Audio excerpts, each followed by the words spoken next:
समाज सेवा में लगे हुए मेराज हैदर साहब से जानने की कोशिश करेंगे मौजूदा वक्त में जिस तरह से प्रवासी मजदूरों के साथ जो दिक्कतें आ रही है और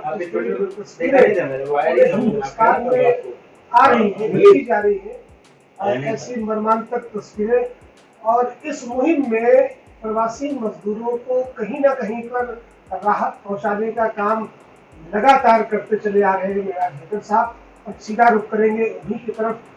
मेराज भाई, जिस तरह से आपने देखा कि अभी हिंदुस्तान में प्रवासी मजदूरों की जो हालात हैं, जो अपने घरों को जाने के लिए बेचैन हो रहे हैं, लेकिन हुकूमत की जिस तरह से एक नज़रअंदाज करने वाली जो पॉलिसी रही है इस तबके के लिए या हिंदुस्तान की 137 करोड़ लोगों के लिए, जो तस्वीरें देखने को मिल रही, कहीं तो कोई शख्स बैल की जगह पर जुट कर जा रहा है अपने घर के लोगों को, मकीनों को अपने घर तक पहुंचाने के लिए, तमाम ऐसे मामले देखने को मिल रहे हैं। और आपने भी राजधानी लखनऊ में तमाम ऐसी जगहों पर आप पहुंचे हैं और लोगों तक इमदाद पहुंचाई है, क्या कुछ?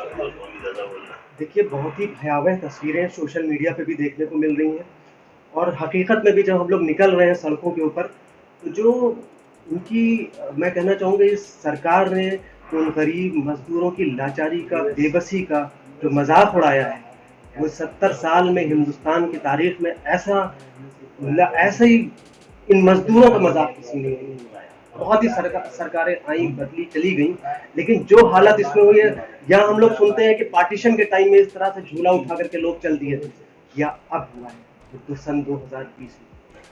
अखबारों की सुर्खियां बताती हैं और न्यूज चैनल की हेडलाइंस तो ये कह रही हैं कि हिंदुस्तान में हर कोई खुश है, चाहे वो मजदूर तबका हो, चाहे वो कोई भी वर्ग हो।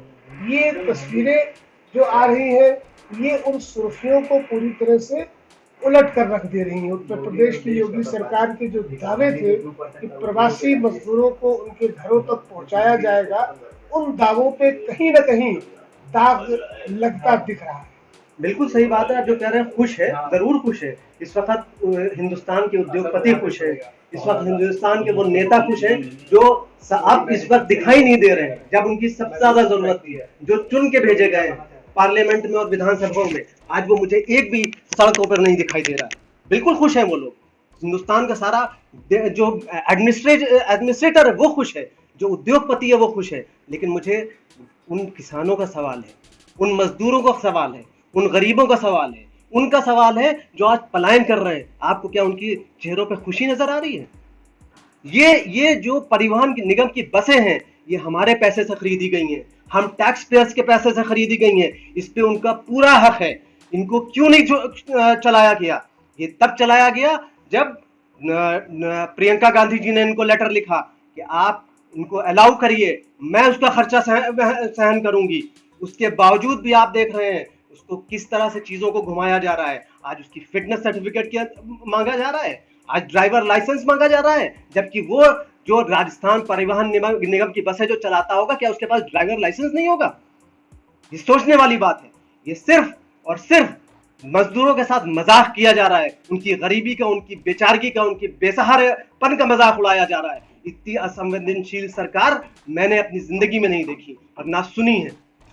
उत्तर प्रदेश में जिस तरह से जहर के कारोबारियों को खुली छूट दी गई और घर घर नशा पहुंचाने का जो सर्टिफिकेट दिया गया, ऐसे में कामगारों के साथ और प्रवासी मजदूरों के साथ योगी सरकार का जो रवैया रहा है, उस पर ये कहना चाहता हूँ कि हम तो डूबेंगे सनम, यार को ले डूबेंगे। विपक्ष की तरफ से जो कोशिशें हो रही हैं, भी कांग्रेस की जो ऊपर के दर्जे की नेता हैं प्रियंका गांधी, उन्होंने उत्तर प्रदेश की सरकार से इजाज़त मांगी कि 1000 बसें दी गई हैं, उन बसों के ज़रिए जो लोग अलग अलग सूबों में जो मजदूर फंसे हुए हैं, जो रास्तों में रुके हुए हैं, उनको पहुंचाने के लिए। लेकिन जिस तरह की हठधर्मिता उत्तर प्रदेश की योगी सरकार ने दिखाई है और कांग्रेस को जिस तरह से ये कहा कि आप ऐसा नहीं कर सकते, उस पर कानूनी तमाम मामले ऐसे रखे, चाहे वो फिटनेस की बात हो बसों की,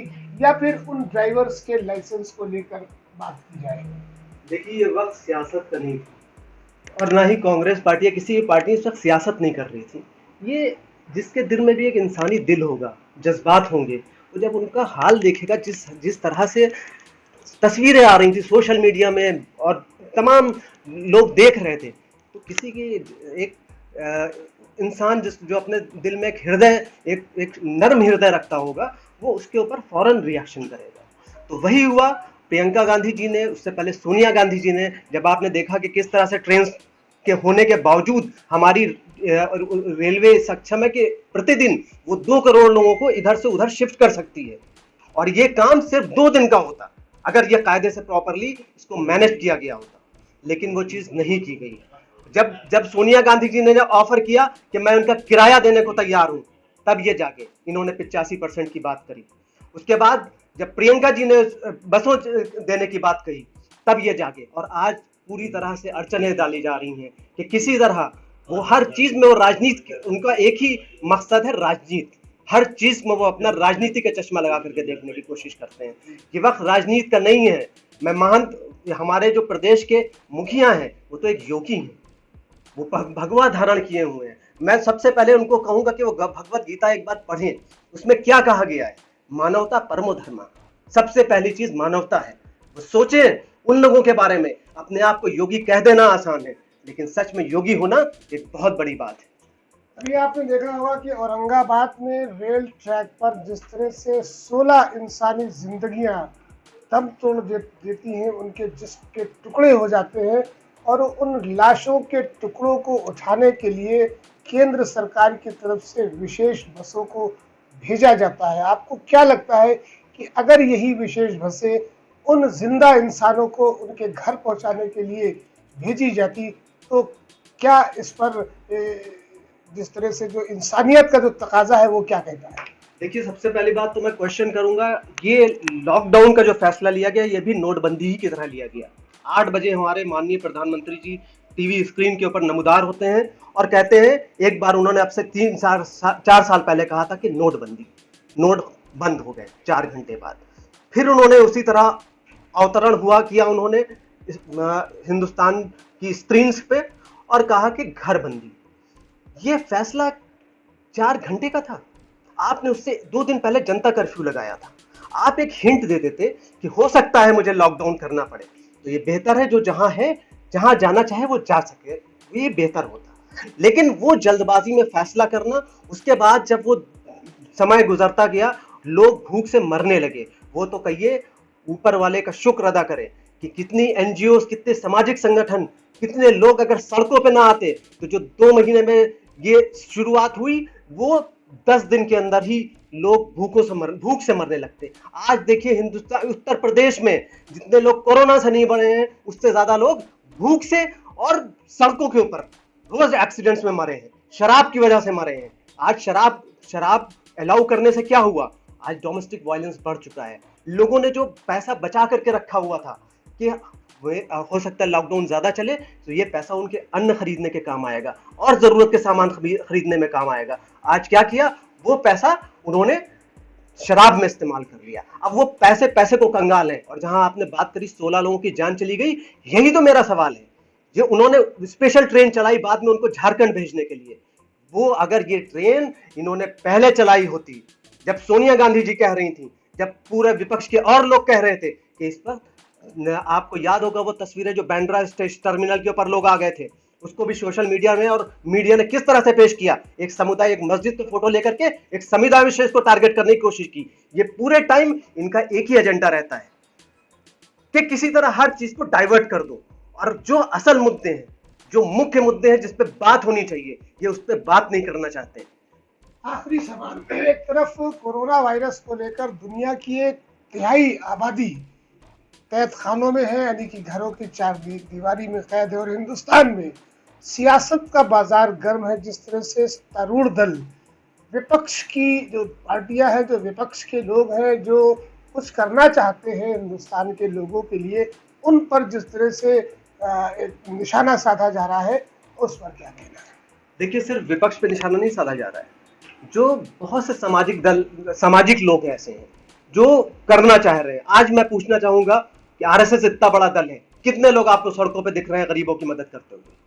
आप पत्रकार भाई हैं, आप लोग तो सड़कों पर रहते हैं, देखते हैं आपको कितने आरएसएस के लोग इस वक्त दिख रहे हैं, हर जगह उनकी शाखाएं हैं, शिशु मंदिर हैं।